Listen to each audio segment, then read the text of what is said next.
हमारे गांव में एक कहावत है, जो दिखे सोना वो हमेशा सोना नहीं होता। एक सवाल पूछता हूं आपसे। आपने अपने बच्चे को अच्छी एजुकेशन देने के लिए प्राइवेट स्कूल में डाला, लेकिन क्या आपको पता है कि जो स्कूल आपने चुना वो लीगली एक चैरिटेबल ट्रस्ट है? जी हाँ, चैरिटी। और उसी चैरिटी ने अपने इस साल एडमिशन फीस अलग, ट्यूशन फीस अलग, डेवलपमेंट फीस अलग, इंफ्रास्ट्रक्चर फीस अलग, एक्टिविटी के नाम पे फीस अलग, और ऊपर से किताबें, यूनिफॉर्म, बैग, बेल्ट, टाई सब अपनी दुकान से।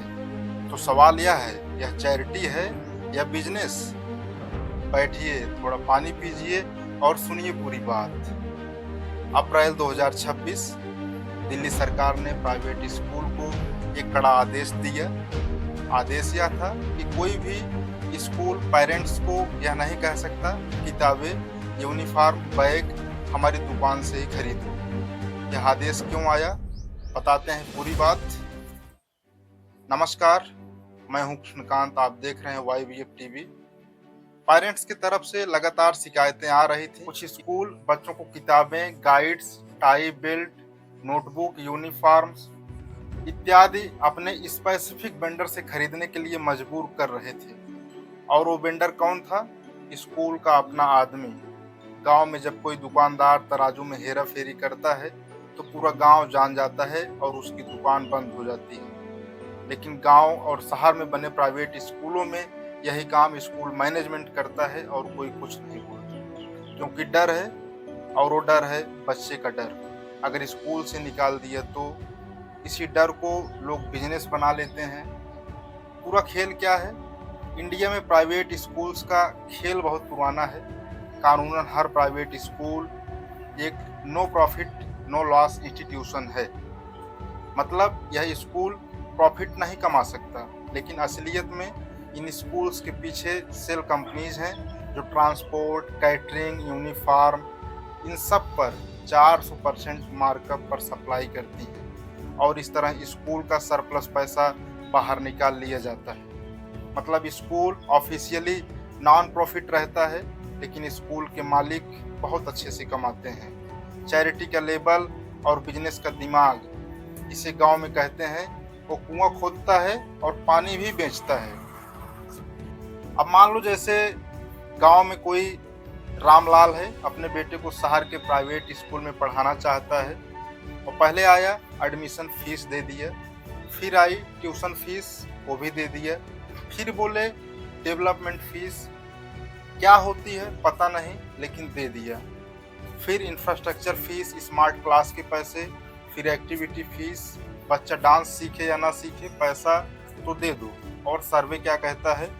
31,000 पेरेंट्स से बात की गई, 309 जिलों में, नतीजा चौंकाने वाला था। 2022 से 2025 के बीच प्राइवेट स्कूल्स फीस में 50% से 80% तक बढ़ोतरी हुई है।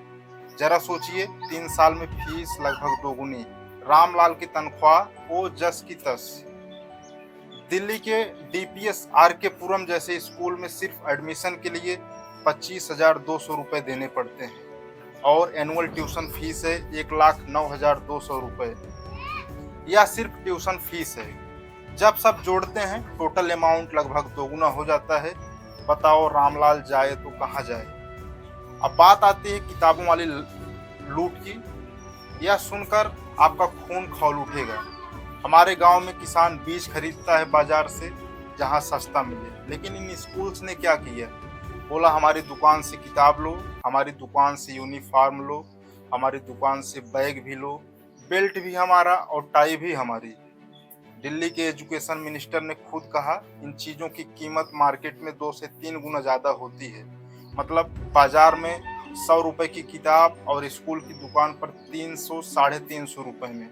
और अगर मना किया, पेरेंट्स की शिकायत थी कि स्कूल उन्हें बुक्स, नोटबुक्स, यूनिफॉर्म्स, बैग, यहाँ तक कि बेल्ट और टाई भी स्पेसिफिक वेंडर से खरीदने के लिए प्रेशर डाल रहे थे। मतलब बच्चे की पूरी स्कूल लाइफ का हर एक सामान उसकी अपनी दुकान से। गांव में इसे क्या कहते हैं? दादागिरी। अब आता है यूनिफॉर्म वाला खेल, सालाना उगाही का। एक और चाल यह है कि स्कूल हर 2 साल में यूनिफॉर्म्स का कलर या डिजाइन बदल देते हैं। क्यों? ताकि पुरानी यूनिफॉर्म काम ना आए, हर साल नई यूनिफॉर्म खरीदनी पड़े और उसकी दुकान चलती रहे। गांव में इसे कहते हैं ऊपर राम नीचे धाम। बाहर तो सब ठीक दिखता है, लेकिन अंदर से पूरा उगाही चल रही होती है।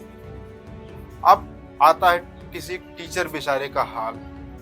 टीचर हो जो तुम्हारे बच्चे को पढ़ाता है, उसका क्या हाल है। कुछ स्कूल्स में टीचर को कागज पर 40,000 रुपये सैलरी मिलती है, लेकिन 15,000 रुपये कैश वापस मैनेजमेंट को देने पड़ते हैं। मतलब असली तनख्वाह 25,000 रुपये। जो इंसान तुम्हारे बच्चे का भविष्य बना रहा है, वो खुद अपना घर मुश्किल से चला रहा है और स्कूल्स का मालिक एसी रूम में बैठा है। यह है असली हाल इन चैरिटेबल स्कूल्स का। लेकिन यह सिर्फ दिल्ली की बात नहीं है, ये हर शहर हर गांव की बात है जहां पर प्राइवेट स्कूल बने हुए हैं, जहां पर प्राइवेट शिक्षा प्रणाली काम करती है।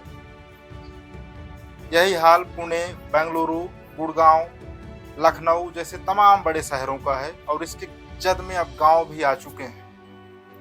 आप कैरिकुलम नहीं खरीद रहे हैं, आप एक जिप कोड और एक सोशल सर्किल खरीद रहे हैं।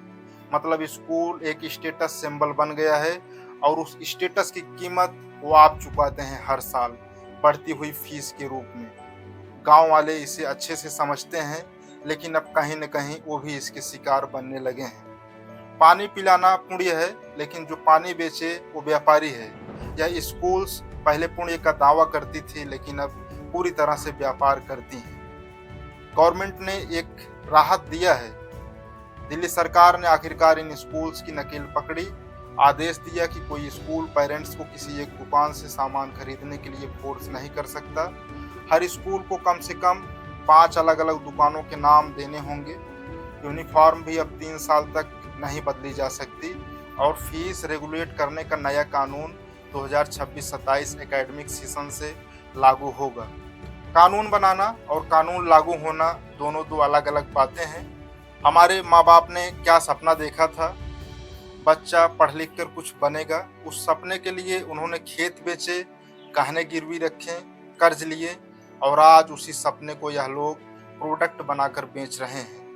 एक सिस्टम जो कहता है हम चैरिटी हैं, लेकिन करता है बिजनेस। जो कहता है हम आपके बच्चे का भविष्य बना रहे हैं, लेकिन असल में आपकी जेब काट रहा है। और सबसे दुखद बात, हम मजबूर हैं क्योंकि गवर्नमेंट स्कूल्स की हालत देखकर हम डरते हैं और वही डर इन प्राइवेट स्कूलों की सबसे बड़ी ताकत है। जब तक सरकारी स्कूल बेहतर नहीं होंगे, यह लूट जारी रहेगी। यह वीडियो अपने गांव के, मोहल्ले के, शहर के हर उस माँ बाप को भेजो जो इस लूट का शिकार हैं। शायद जागरूकता ही पहला कदम है। अगर वीडियो पसंद आया हो तो लाइक करें, शेयर करें और YBF टीवी के साथ जुड़े रहें। जय हिंद, वंदे मातरम।